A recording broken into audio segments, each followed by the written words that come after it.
அஸ்ஸலாமு அலைக்கும் ஃப்ரெண்ட்ஸ். இன்றைக்கி ஒரு 1/4 கிலோ அளவுக்கு எக் பப்ஸ் வீடியோ தான் பார்க்க போகிறோம். 1/4 கிலோ மாவு பிசைஞ்சு வச்சுருக்கேன். ஒரு 2 ஹவருக்கு முன்னாடியே பிசைஞ்சு ஃப்ரிட்ஜில் வச்சுட்டேன் நான். இப்போ வந்து ஒரு 6-7 வெங்காயம் பொடிசாக நறுக்கி வச்சுருக்கேன். அதை ஆயிலில் போட்டுட்டேன். ஆயிலில் போட்டு நல்லா வதக்க விடுங்க. இந்த சைடு வந்து முட்டையை ஆல்ரெடி பாயில் பண்ணி வச்சுட்டேன். ஒரு 5-6 முட்டைக்கிட்ட பாயில் பண்ணி வச்சுருக்கேன் நான். பாயில் பண்ணி ஆற விட்டுருக்கேன் கொஞ்சம் முட்டையை. இப்போ வந்து மஞ்சள் தூள், சில்லி பவுடர், கரம் மசாலா இதெல்லாம் போட்டு நல்லா வதக்கிக்கோங்க. அதோடவே இஞ்சி பூண்டும் போட்டுக்கோங்க. நான் இஞ்சி பூண்டு போடலை, அதுக்கப்புறமா தான் போட்டேன். வீடியோஸ் வந்து நிறைய பேர் சப்ஸ்கிரைப் பண்ணாமல் வீடியோஸ் பார்க்குறீங்க. சப்ஸ்கிரைப் பண்ணிவிட்டு வீடியோஸை பாருங்கள். ஆனியன் வந்து நல்லா ப்ரௌனிஷாக வர வரைக்கும் நல்லா வதக்கிக்கோங்க. நல்லா வதங்கினா டேஸ்ட்டாக இருக்கும் கொஞ்சம். இதோட ஒரு தக்காளி போடணுன்னாலும் நீங்கள் போட்டுக்கலாம். நிறைய போடாதீங்க. சின்ன தக்காளியாக ஒன்று பார்த்து போட்டுக்கோங்க. அதுவும் டேஸ்ட்டு நல்லா தான் இருக்கும். நான் தக்காளி போடலை இன்றைக்கி, வெங்காயம் மட்டும்தான் போட்டிருக்கேன். 1/4 கிலோ மாவுக்கு 8 பப்ஸ்க்கு கிட்ட வந்தது.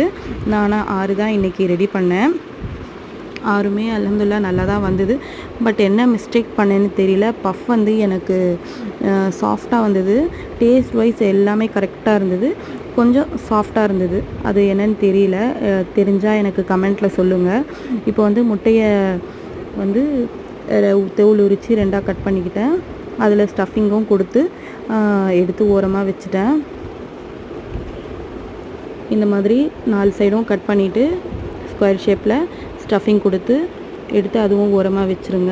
ஸ்டஃப் பண்ணி உள்ளே வந்து க்ளோஸ் பண்ணிவிடுங்க. நான் ஆயிலை வச்சு தான் க்ளோஸ் பண்ணுறேன். நீங்கள் வந்து மைதாவை கூட தண்ணியில் கலக்கி க்ளோஸ் பண்ணலாம்.